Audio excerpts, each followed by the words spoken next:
शिक्षक महोदय, परम पूज्य गुरुजी गुरुमा वृंद एवं एठारे उपस्थित थिबा मोर प्रिय छोट बड़ भाई भौणी तथा सहपाठी सहपाठिनी गण समस्त को मोर शुभ अपराह्न। आज मु एपरी एक विषय उपरे मोर वक्तव्य रखिबाकु जाउछि जहा केवल आमर वर्तमान नुहे बरं भविष्यतर मूलदुआ। उन्नत समाज रे शिक्षार भूमिका। केही जणे ठीक कहिसंती, शिक्षा हेउछि एमिति एक पहाच जहा आकाश आड़कु नै जाए।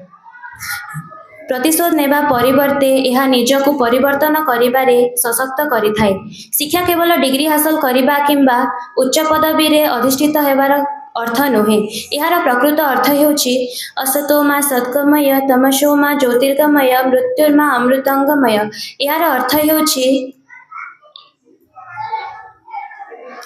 हेउछि असत्यरु सत्यपथ को जिबा, अंधाररु प्रकाश को जिबा और मृत्युरु अमर तत्व को हासिल करिबा।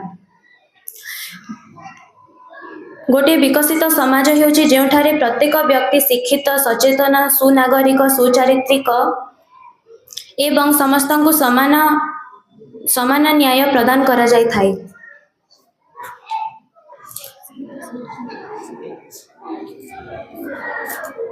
शिक्षार गुरुत्व को नहीं एक सुंदर संस्कृत श्लोक शास्त्र रे कहा जायछि, विद्वत्वं च नृपत्वं च नैव तुल्य कदाचन, स्वदेशे पूज्यते राजा विद्वान सर्वत्र पूज्यते।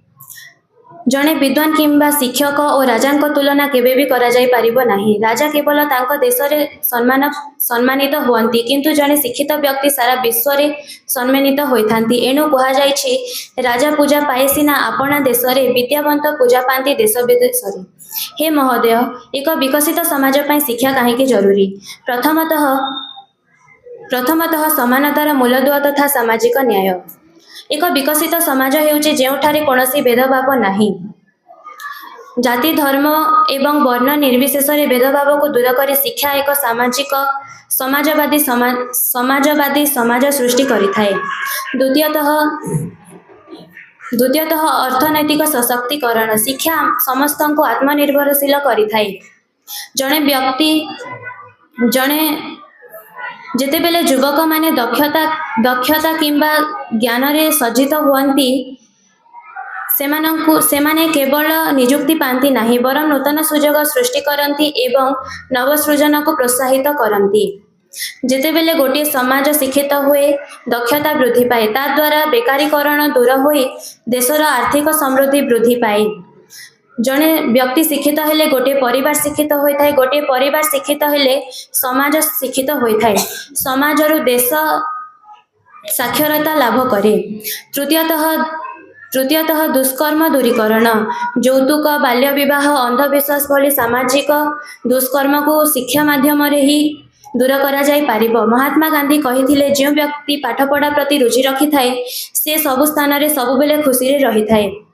चतुर्थतः स्वास्थ्यकर जीवन यापन। जने शिक्षित समाज ही स्वास्थ्य प्रति सचेतन होई पारे।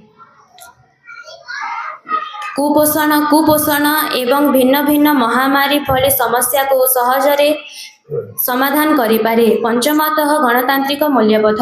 शिक्षा आमको आमर अधिकार एवं कर्तव्य विषय रे सचेतन करि थाए। जने शिक्षित नागरिक ही ठीक समय रे ठीक निर्णय नै थांती एवं श्रेष्ठ नेतृत्व बाछि पारंती, जहा आमर देशर विकास पई अत्यंत जरूरी। शेषरे मु कहिबाकु चाहे जे जदि आमे आम भारत को पूर्ण विकसित राष्ट्र करिबाकु चाहू तेबे आमको शिक्षार गुणवत्ता उपरे ध्यान देबाकु पड़िबो।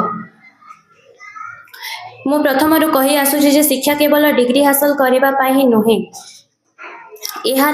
एथि पई चरित्र गठन एवं समाजर दायित्व को बुझी आमर कर्तव्य पालन करिबा। शिक्षा को नहीं कवि कहिसंती, राष्ट्र विकसित नहीं होता धन के भरे खजानों से, राष्ट्र विकसित नहीं होता मोटर कार विमानों से, राष्ट्र विकसित नहीं होता ऊंचे ऊंचे मकानों से, राष्ट्र विकसित होता है शिक्षित चरित्रवान युवाओं से। धन्यवाद।